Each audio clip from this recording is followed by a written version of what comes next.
লোকসকলৰ বাবে সামাজিক কাৰ্যকলাপৰ গুৰুত্ব কি থাকে আৰু এইবিলাকে আমাক কেনেকে আপোনালোকক কেনেকে সহায় কৰিব তাকে কৈ আছো। নিসংগতা আৰু একত্ৰিত হ্ৰাস কৰে। যদি আপোনালোকৰ বন্ধু বান্ধৱ আৰু ইহঁতৰ মাজত কিবা মনৰ বাৰ্তা বা আদান প্ৰদান কৰে আৰু যোগাযোগ বজাই ৰাখে, তেনেহলে আপোনালোকৰ মনৰ মানসিক আৰু শাৰীৰিক স্বাস্থ্য ভালে থাকিব আৰু আৰু হতাশা হ্ৰাস কৰিব। মানসিক স্বাস্থ্য উন্নতি কৰে। যদি আপোনালোকৰ যিবিলাক সামাজিক কাৰ্যকলাপ থাকে তাত আগভাগ লয় বা অংশগ্ৰহণ কৰে, তেতিয়াহ'লে আপোনালোকৰ শাৰীৰিক আৰু মানসিক স্বাস্থ্য ভালে থাকিব আৰু যিবিলাক বেমাৰ আজাৰ আছে সেইবিলাকে আক্ৰান্ত কৰিব নোৱাৰিব। ধন্যবাদ। নমস্কাৰ, মোৰ নাম মুছফিকা আহমেদ। মই আপোনালোকক এতিয়া বাকীখিনি কি কৰিলে সামাজিক কাৰ্যকলাপৰ গুৰুত্ব কি হয় সেইখিনি ক'ম।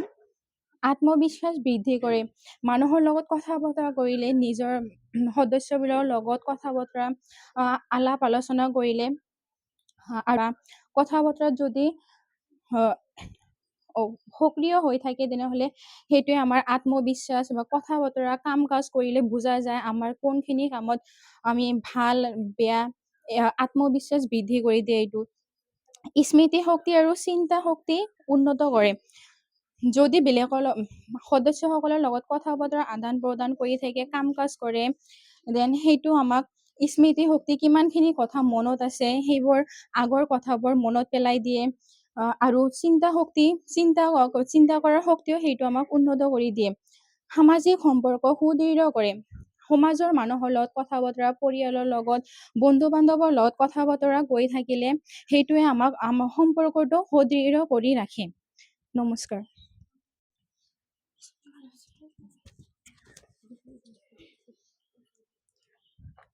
পোনপ্ৰথমে মই আপোনালোক সকলোকে আমাক ইমানখিনি টাইম দিয়াৰ বাবে নমস্কাৰ জনাইছোঁ।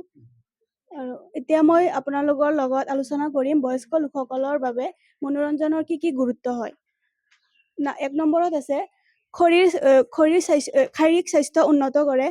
যদি আপোনালোকে নিয়মিতভাৱে খোজ কাঢ়ে, ব্যায়াম কৰে, বাগিচা কৰে, যেনেকৈ ফুলনিত পানী চানী দিয়ে বা ঘাঁহ বন থাকিলে উঠাই দিয়ে, তেনেকুৱা ধৰণৰ কাম কাজ কৰিলে আপোনালোকৰ স্বাস্থ্য ভালে থাকিব আৰু বিভিন্ন ৰোগৰ পৰা হাত সাৰিব পাৰে। বিভিন্ন ৰোগ নোহোৱাৰ বাবে সম্ভাৱনাটো কম হয়।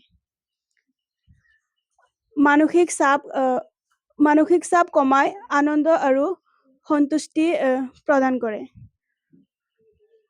যদি আপোনালোকে কিতাপ পঢ়ে, টিভি চাই, পিছত বন্ধুবৰ্গৰ লগত কথা পাতে, তেতিয়া আপোনালোকৰ মনটো প্ৰফুল্ল থাকে, তেতিয়া মানসিক চাপ কম হয় আৰু বিভিন্ন ৰোগৰ সম্ভাৱনা কম হয়। আৰু পিছত আছে 3 নম্বৰটো আৰু 4 নম্বৰ 5 নম্বৰ বেলেগে ক'ব। প্ৰথমতে নমস্কাৰ সকলোকে। মই এতিয়া বয়সস্থ লোকসকলৰ বাবে মনোৰঞ্জনৰ গুৰুত্বৰ বাকী 3টা পইণ্ট ক'বলৈ ওলাইছোঁ। 3 নম্বৰ পইণ্টত আছে আনন্দ আৰু সন্তুষ্টি প্ৰদান কৰে। ইয়াতে আপোনালোকে বিভিন্ন ধৰণৰ বন্ধু বান্ধৱ পাইছে, বিভিন্ন ঠাইৰ পৰা অহা।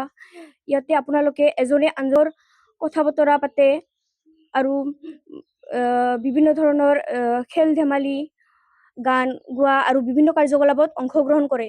ইয়াৰ ফলত আপোনালোকৰ জীৱন আনন্দ আৰু সন্তুষ্টি লাভ কৰে। নেক্সট পইণ্ট, সৃষ্টিশীলতা বৃদ্ধি কৰে। বিভিন্ন ধৰণৰ কাৰ্যকলাপত অংশগ্ৰহণ কৰাৰ ফলত আপোনালোকৰ জ্ঞান বৃদ্ধি হয়। দেন 5 নম্বৰ পইণ্টত আছে জীৱনৰ মান উন্নতি কৰে। ইয়াতে আপোনালোকে ভাল খোৱা বোৱা, নিয়মীয়া চিকিৎসা, নিয়মীয়া যত্ন আৰু আৰামদায়ক পৰিৱেশ পাইছে। ইয়াৰ ফলত আপোনালোকৰ জীৱন সুখী হৈছে। ধন্যবাদ। ৰিম্পী বেগম। মই বুজাব বিচাৰিছোঁ যে বয়সস্থ লোকসকলৰ বাবে